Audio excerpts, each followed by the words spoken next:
Hey guys, today in Quick Animes we are going to talk about the anime Record of Ragnarok, which tells us what would happen if gods and humans fought against each other. Do you think we would have any chance against the gods? Stay tuned, we will have spoilers ahead. The anime begins with the narrator telling us that the end of the world is near, and the reason for this is not wars, pollution, or any other disaster, but the gods who are gathered in one place deciding the fate of humanity, whether they will spare humans or destroy them. The scene cuts to the court of the gods who are voting on the outcome of humanity, and apparently this occurs once every 1,000 years. The mighty Greek god Zeus is playing the role of judge in the judgment of humanity's destiny.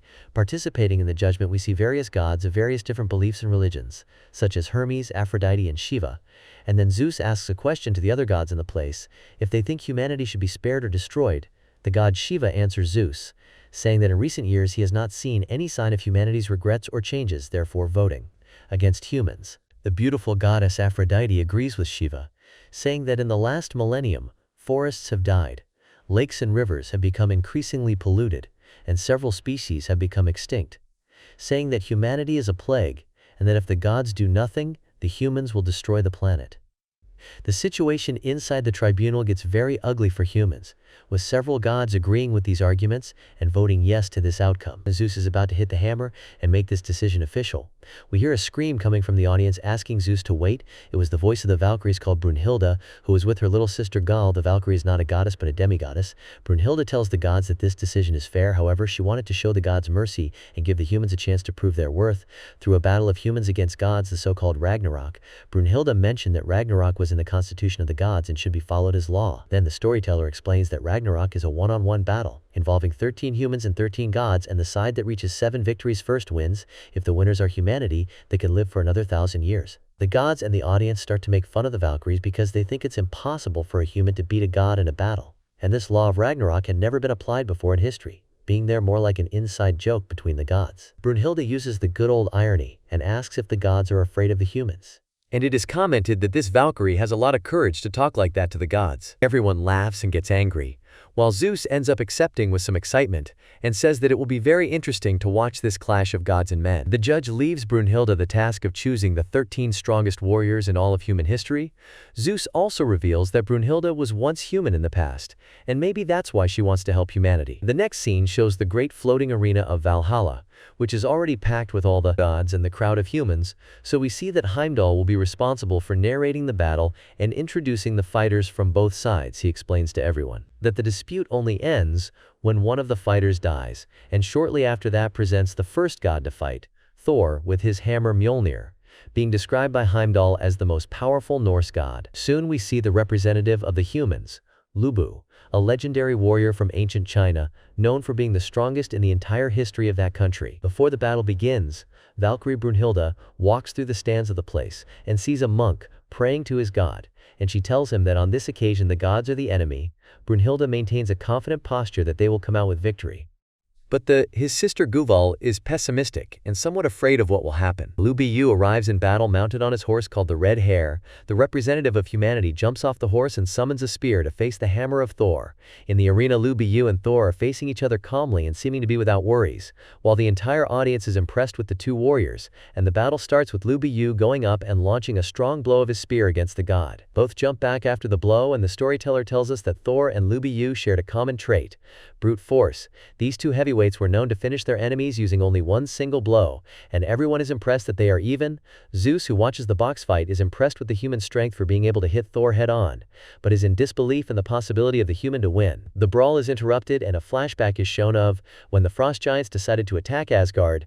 They begin to break the walls of Asgard, attack on Titan style, and fight the local army.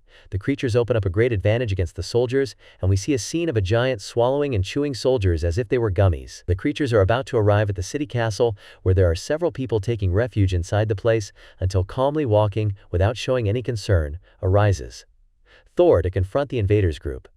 Without much effort, he finishes some of the big guys who are decimating the army of Asgard, showing us how powerful this guy is. All the work. While the rest of the giants stood in shock watching their comrades being wiped out, Thor could only think about how boring it was, and using his fatal blow, he annihilated all 66 remaining enemies single-handedly. Finish the flashback that served to show the legendary blow of Thor that became very famous and known to all. We return to the Battle of Thor against Bu. The God of Thunder soon shows us why they call him that, and starts to appeal carrying a strong blow, using his thunder to launch at his opponent. Everyone in the audience is shocked by the god's power. But the Chinese warrior doesn't express any reaction, showing that he is also thick-skinned. Thor delivers the strike with the hammer imbued with thunder, causing a huge explosion and dust flying all over the Colosseum. While everyone's vision is hampered by so much dust, everyone thinks that Thor finished the human warrior with that frightening blow. However, to everyone's surprise, Bu is still alive, and with his spear he delivers a strong counterblow that cuts the god, making him spurt blood. Everyone in the arena is on their toes, jaw dropped at this turn of the fight, with the gods refusing to believe that a human hurt a god. And then Bu laughs in Thor's face. The god rubs the wound and says that it was a waste for Bu to have been born, human as they could have been friends, if it wasn't for the divine difference. And after that, we see the past of the Chinese warrior, showing that since he was little, he already impressed others around him with his courage and strength, Bu defeating a giant bear like it was nothing. The narrator tells us that Bu's goal has always been to travel to different places in the hope of finding someone as strong as he, participating in great battles between armies, and becoming very famous. Everyone thought that Bu begged not to be executed, but in fact he surrendered, because he was bored with not having opponents up to his level, and so he gave up on living. The subjects of Bu's army say they have never seen him smile so much, showing that the warrior was enjoying the battle. Zeus begins to wonder how a human weapon like Bu's spear can clash with the legendary Mjolnir, and soon he realizes that the Valkyrie Brunhilde, before the battle started, gave a divine weapon to the human to have a chance to defeat Thor, and we see that in the past, Brunhilde and her sister contacted the other Valkyries to ask for help in this quest. That's how these divine weapons were made, from one of the 13 Valkyries, who transform into a weapon and take their powers and strength to the object, thus helping the warrior who wields it. The human spear begins to glow a golden yellow, and everyone in the audience discovers that that weapon is actually one of the 13 Valkyries, Brunhilde's sisters, and we are shown how it was transformed into the weapon. The narrator tells of a legend that says that the hammer of Thor is so powerful and hot that even its owner has to use special gloves to wield the weapon without getting hurt.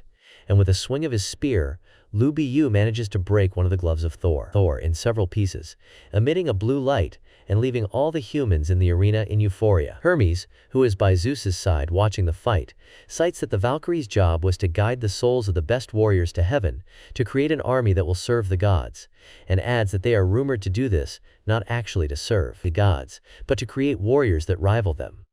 Zeus, in a comical scene, when hearing Hermes say this, is even happier and falls in love with Brunhilde, sending kisses to her.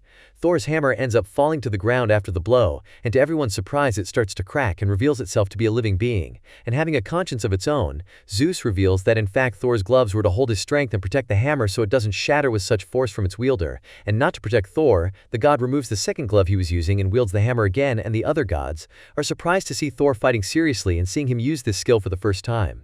In the stands watching the fight, Brunhilde and her sister receive the news of the next participants to face each other in the tournament, and among the gods on the list are Zeus, Buddha, Loki, Apollo, Poseidon, and Susanoo, already part of the humans team. Some of them are Qin Shi, Leonidas, Tesla, Sasaki, Jack, and Adam. Back in the fight, Thor throws his hammer towards Bu but ends up missing the target, and the hammer flies away from Thor. Taking advantage of this gap left by the god, Bu runs towards Thor to attack him at this moment of disadvantage.